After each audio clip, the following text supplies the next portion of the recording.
hello, and welcome once more to another episode of American Spaces on Air, a podcast brought to you by the American Space at Instituto Chileno Norteamericano in Santiago, the American Academy of Science and Technology at Universidad de Talca, and the Fulbright Commission in Chile, with the support of the United States Embassy in Santiago and the American Spaces Network in Chile. Today, we are joined by a very special guest. She is recognized as one of the 50 female leading scientists in the international field of fire science. She's a scholar of human behavior and environmental change. She's also a PhD in forest resources from Oregon State University. And she was awarded a Fulbright scholarship for research on wildfire as a social ecological system at Universidad Austral de Chile, here in Chile, Valdivia. So, hi, Paige. Her name is Paige Fischer. So, hi, Paige. Welcome to American Spaces on Air. How are you? I'm very good. Thank you. Thank you very much for having me. You're welcome. Thank you for being with us. So, Paige, my first question to you is going to be, why did you choose to come to Chile for your Fulbright scholarship? And are you still here with us? Yeah, well, I chose Chile because so many of the issues there are really relevant to the things I do here in the United States. I've spent my career as a professor and a researcher trying to understand how people can learn to live with increasing wildfire risk in forested areas. And much of my work focuses on the Western United States, since the West is a region where we're experiencing a lot of wildfires, and it's also where I'm from. And Chile is really similar to the Western United States in many ways. And one of those ways is that it's experiencing more frequent and larger and more severe wildfires in forested areas. So I thought that spending time in Chile would give me insight not only into the problem of wildfire in the United States, the Western United States, but also into the global wildfire problem, because it really is a global problem. And then also, in addition, Chile has been on my mind since I first visited there in 1999 for a conference on forests. And that's when I got a glimpse of the incredible forests in Chile and the incredible natural landscape. And I always wanted to go back. So I finally got a chance with the Fulbright, and I was there. So I'm no longer there. I was there for 3.5 months. From March until June, and that's how long the Fulbright supported me there. So I'm back home now and getting ready for the school year to start at my own university. Nice, very good. Okay, and what can you tell us about your role as a Fulbright alumni at Universidad Austral while you stayed here in Chile? Yeah, well, my Fulbright was for both research and teaching. And so for the teaching part, I developed a graduate level seminar course on wildfire as a global social ecological system. And I co-taught that with my host in Chile, Dr. Mauro Gonzalez, who's a professor of forest sciences and natural resources at the Universidad Austral de Chile in Valdivia. I also gave a number of presentations about the wildfire crisis from the US, kind of the US experience, and compared it with the Chilean experience. And I gave these presentations to students and faculty at universities, and then also outside of academia in Chile. And then as for the research part, I spent much of my time investigating the wildfire situation in Chile, how it came to be such a big problem, why people are concerned about it, what are the impacts, and what can be done to reduce the risks going forward. And I did this by spending a lot of time reading articles and reports by Chilean experts, talking with Chilean experts. I spent a lot of time talking through the issue with Dr. Mauro Gonzalez and also Dr. Gonzalo Zavendra at who's also at Austral. He's a professor of anthropology. I also attended a conference on megafires in Chile, and I gave a presentation there and talked with a lot of the experts who were there. That was at Universidad de Concepción. And then really kind of the thing that I did in terms of research that really was had the greatest impact on me was I spent 3 weeks visiting with communities who had been affected by wildfires in La Araucanía, in Biobío, and in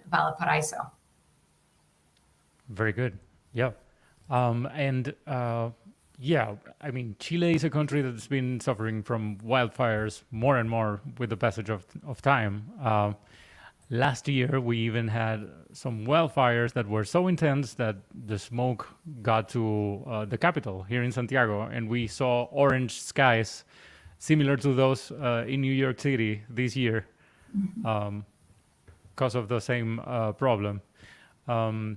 But going back to the interview, in simple words, could you tell us about your research called "Understanding Wildfires as a Social Ecological System"? What is it about? Right. Yeah, so this is what I've been spending much of my time doing in research lately, is really trying to understand the complexity of wildfire. So trying to understand something as a social ecological system means paying attention to both the social and the ecological drivers and impacts of the thing, and how these social and ecological drivers and impacts interact with each other, and sometimes unintentionally reinforce each other, making the problem worse. So in the case of wildfire, in the past, wildfires really have been treated or viewed like other natural hazards like earthquakes or volcanic eruptions or hurricanes. A fire breaks out, we try to reduce the impacts by putting it out and repeat.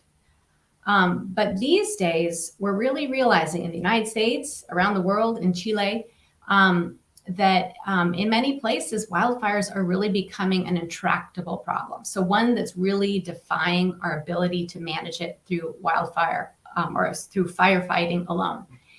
And this is because in places like the United States, the US West, and in Chile, wildfires are human-caused natural hazards.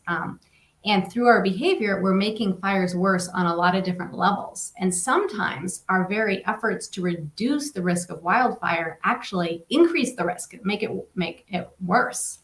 So understanding something as a social ecological system is really stepping back and taking a systems level look at it, a holistic look at it, where we're looking at all the drivers, both social, ecological, and all the impacts and the interactions between them. So I can give a couple examples of that. Yes, please do. So like at one level, kind of more the local level, people ignite wildfires as part of our routine kind of habitation patterns. We ignite fires accidentally by burning garbage in our backyards, by lighting campfires, by using mechanized equipment. And sometimes, of course, people light fires intentionally through arson. This is true in both Chile and the United States and elsewhere. It kind of comes with being human, igniting wildfires. But as our populations grow and we do more things that intentionally or unintentionally light fires, and as our communities expand, because we're growing, expanding into forested areas, the more these fires are becoming wildfires or forest fires. And importantly, like in the case of Chile, the more we expand forests or plantations into communities, the more hazard we create for people. And then the more we respond to this issue just with firefighting without really addressing the root cause of the problem, the more these wildfires are really becoming disasters. So, there's a lot of causes of the problem, and it's really complicated. And that's just at the local level. Then at the global level, we have climate change, which is exacerbating fire risk, because of carbon emissions. So, it's causing droughts, heat events that dry out vegetation, and these prime forests to burn. Like I've heard that there's, been kind of unprecedented heat in Chile this winter, and that's drying out vegetation. We've been experiencing that in the United States as well.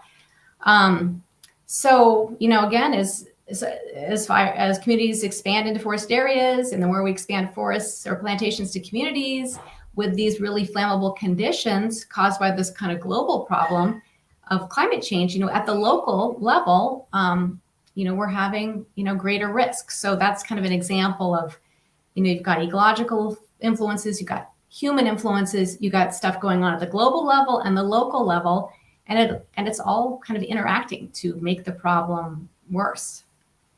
Very good. And going back to that local level, um, how do cultural factors play a role in these challenges? Yeah, well, that's a really important question, and that's where being able to work with people like Dr. Saavedra, who's an anthropologist, and Mauro Gonzalez, who's an ecologist, really help kind of tease out these different factors. And some of the cultural ones are really important. So I can kind of give an example from the United States and then an example from Chile about how these cultural factors play a role. So like in the United States, Euro-American settlers who moved out into the western part of the country really saw fire as a negative force to be controlled, in part because they weren't really from areas where fire played an important ecological disturbance role, as fires do in the Western US because of lightning. And so this predisposed society in the West, dominated by colonial Euro-Americans, towards fire suppression as kind of our go-to response. But in the West and in many places, not all cultures look at it this way. So there are a lot of Native American tribes in the US West and elsewhere who have long used fire as a cultural and an ecological stewardship tool. And evidence is building that these native stewardship practices kept large wildfires in check and really helped shape our forests. And from kind of the situation in Chile, our cultural influences are reflected in plantations. There's a lot of different influences on Chile's shift into an export-oriented plantation forestry sector, not the least of which is the United States policy and relations with Chile. But the history of colonialism by Europeans, especially Germans, who have focused a lot on scientific forestry and agricultural style silvicultural practices, has likely predisposed Chile for developing a plantation forestry economy.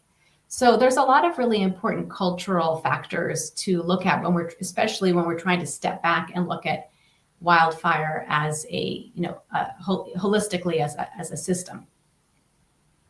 Very good. So wildfires have become more frequent and intense in recent years around the globe. How can we better understand the human dimension of wildfire risk and response?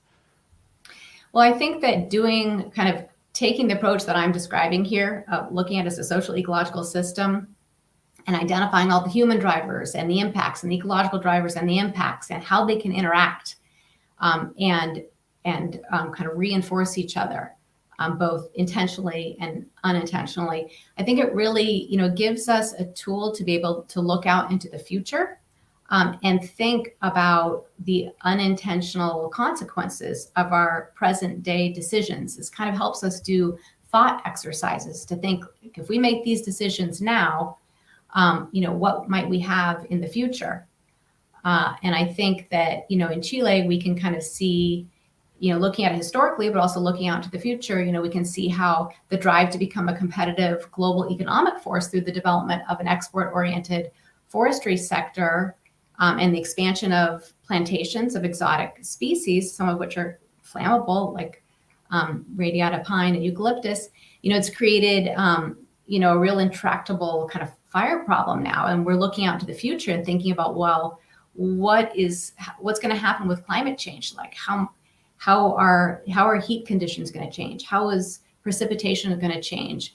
Going through this process of thinking about population growth and our behavior in combination with some of those influences, thinking about that into the future can really help us, think through different alternative ways of managing our, populations, our communities, and our forests. Perfect. And okay, so we've been talking about what the drivers are and all of the things that can lead to forest fires. So would you like to share some of your findings from your research? Yeah, so definitely my research is ongoing. My time in Chile was exploratory. I was really trying to learn about the situation in Chile with the hope that I would continue at least having conversations with colleagues there, if not potentially cooperating or taking on new research into the future. So, significant findings are in the works. But there are definitely some things that I found that are definitely significant to me. And one is kind of just the issue of, kind of the irony of the issue with plantations and communities and how we're managing them differently, how in Chile, they're being managed kind of differently. So, at the same time that there's a lot of energy going into preventing fires on plantations and developing silvicultural practices for plantations that will prevent fires from spreading. There's also efforts going on to encourage communities to protect themselves from fire by reducing vegetation around their homes and becoming more prepared to fight fires for themselves or evacuate if they need to. But one thing that I realized I think is very common where you have these kinds of complex problems that really span a lot of different scales or levels, it's hard to kind of have a dialogue between the different efforts. So I think that's one thing I learned in Chile is how hard it is to have a national dialogue about kind of the fundamental root causes of the problem when you're really trying to react on so many different levels. And I think in Chile, as in the United States, there's only so much that communities can do to protect themselves from wildfire when they are surrounded by really flammable conditions. In Chile, it's timber plantations. In the United States, it's lots of public land that's very flammable. And so one of the things that really struck me was when I was there is really the need to have more kind of coordination across national and regional and local levels around these kinds of policies that really aim to do the same thing, which is reduce risk. Very good. Now, in August, we are celebrating the International Peace Month, a time to reflect on the First World War. But if we think about ourselves as living beings and the ecological system as a whole, how can living in safe and healthy environments contribute to peaceful societies? Yeah, I think this is a really, really important question. And so the way I kind of, when I think about that question, I think about how there's more and more evidence coming out that links climate, or adverse climate conditions with social conflict. And there's more evidence and kind of more news coverage that suggests that, changes in temperature and precipitation, really when it's getting hotter and drier, that can lead to increased conflict and violence because it exacerbates the root causes of social conflict and violence, which is really scarcity and unequal access to resources. And I think we can see this, starting, or we can imagine this happening in the case of fire, just because, it's the poor who arguably suffer most because they lack, the resources to build fire-resistant homes. This is what we're asking people in fire-prone areas to do.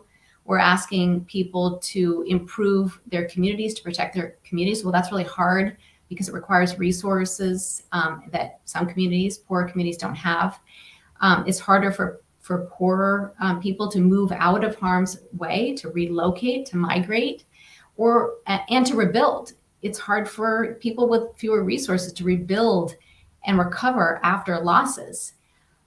So, the time I spent visiting communities that had been burned by wildfires in Valparaiso and, Bio and La Araucanía kind of provided some examples of that, and examples that can be found in many other countries where the people who have experienced or, experienced burning wildfires, have lost things to wildfires are often, the underhoused populations. And that was true, I think, in Valparaiso, at least what I saw. And then also like in Biobío and La Araucanía, it seems like a lot of the people who've really been affected are the rural agricultural communities and Mapuche communities. So, those are some examples of kind of how it's important to really think about how, climate can affect, poor people and people with fewer resources, and how that can really raise these questions about the root causes of social conflict, which is scarcity and unequal access to resources. Absolutely. And you were talking a little bit about this on one of your previous answers, but in your experience, what sort of successful examples of traditional ecological knowledge and indigenous practices have been valuable in adapting to climate change and mitigating natural hazards? Yeah, well, so I was referring to kind of what I knew about the U.S. West, and I think those are some really good examples where Native American tribes in the United States have used fire for millennia and as a tool for managing, cultivating plants and animals and hunting. And more and more evidence is coming out that these more frequent, low intensity, and carefully timed fires have kept flammable fuels low. So Chile is very different because it has a very different, ecosystem, where one that isn't many forested areas in Chile are not fire adapted in the same way that they are in the United States, just because lightning is less prevalent. But one thing I did that struck me when I was visiting with communities about traditional ecological knowledge and how they could be, and indigenous practices and how they could be valuable, is that I was speaking with a community leader in La Araucanía who said that it was really unfortunate that his people didn't really, that it was difficult for his community to have a lot of influence on the plantations that were around them, because he said that they had a long history of really strong social relations and cooperation, and that really can promote collective action. And that could have been really helpful for facilitating community involvement in fuel reduction, where, different people who manage different parts of the landscape could coordinate their practices to reduce the connectivity of flammable fuels and prevent fire from moving from one part of the landscape to the other. Well, in the particular case in this community, the community was surrounded by a single plantation owner who I don't think lived locally. And so it was really difficult for them to communicate, much less cooperate on reducing wildfire risk. But they do have the practices as part of their community and their culture that could be leveraged if an opportunity was created. So that's an example of how indigenous practices really could be valuable in adapting to wildfire risk in climate change. Perfect. And what are some other key aspects to take into consideration for communities adapting to the changing climate, both in psychological and social way? Yeah, I mean, so much of my work focuses kind of more at the individual level about the cognitive or psychological or social psychological influences on people's decisions, on people's behavior, so how they perceive risk and act on those perceptions.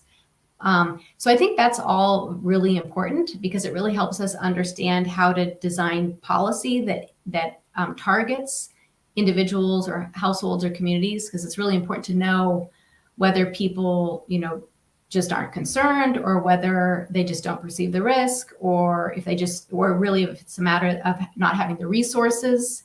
That way we can figure out, well, how do we want to design policies, whether to incentivize or educate.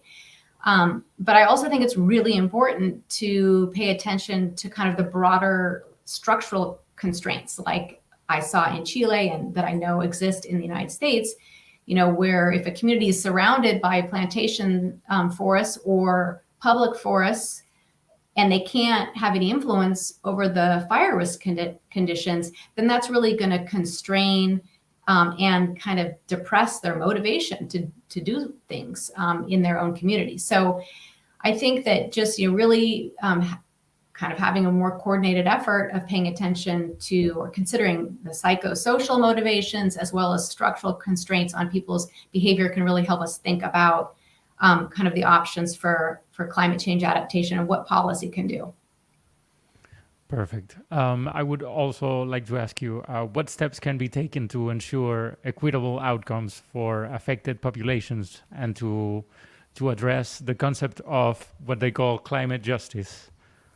Yeah, I think that, it's a challenge, and it's really complicated.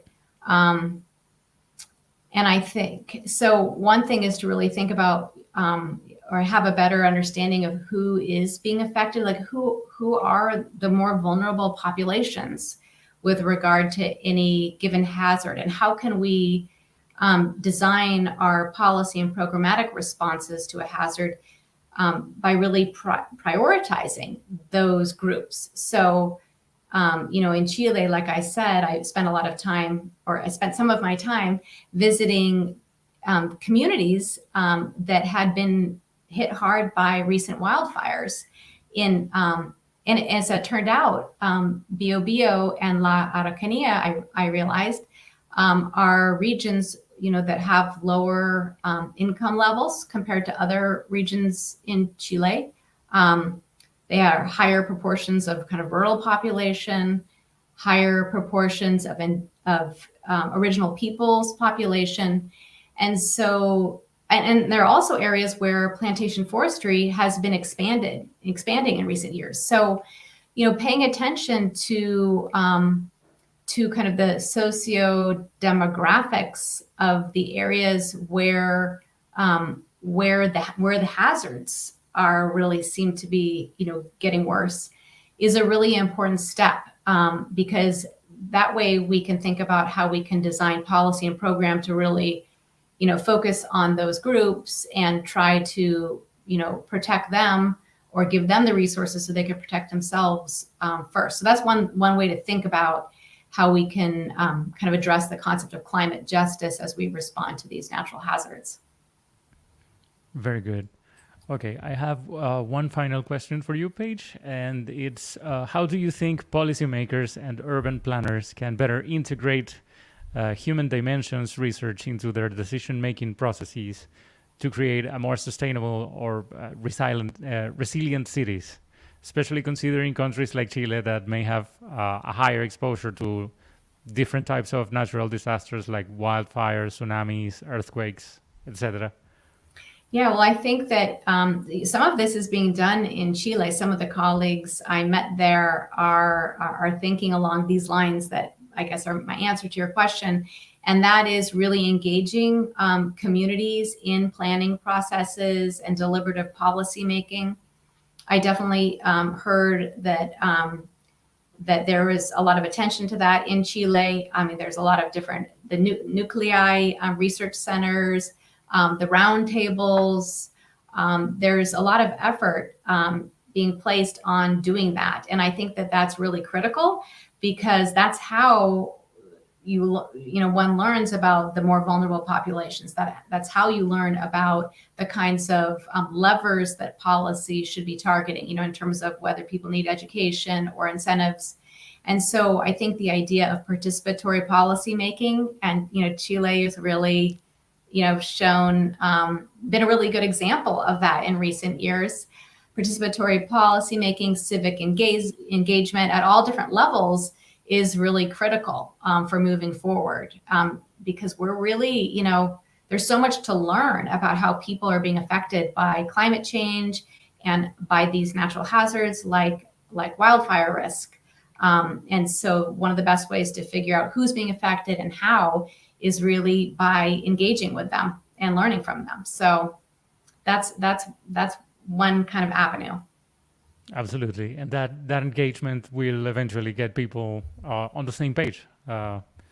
So it's a great way of spreading the information and learning how to control a situation like a wildfire. Right. It's not like, okay, the solution, but it's a step, Yes. right? It's an important step in developing policies and programs to address them, the hazards. Absolutely. Perfect. Paige, we want to thank you for your time. Thank you for being a part of our interview series here at American Spaces on Air. And we hope to see you soon, here in Chile, continuing your research. So thank you for being here. Yes, thank you so much. I look forward to a chance to come back to Chile and stay in touch with my colleagues there and continue working on these issues. Chile is a really fascinating country, and there's so many interesting and promising things going on there. So thank you so much for having me. Thank you, and goodbye.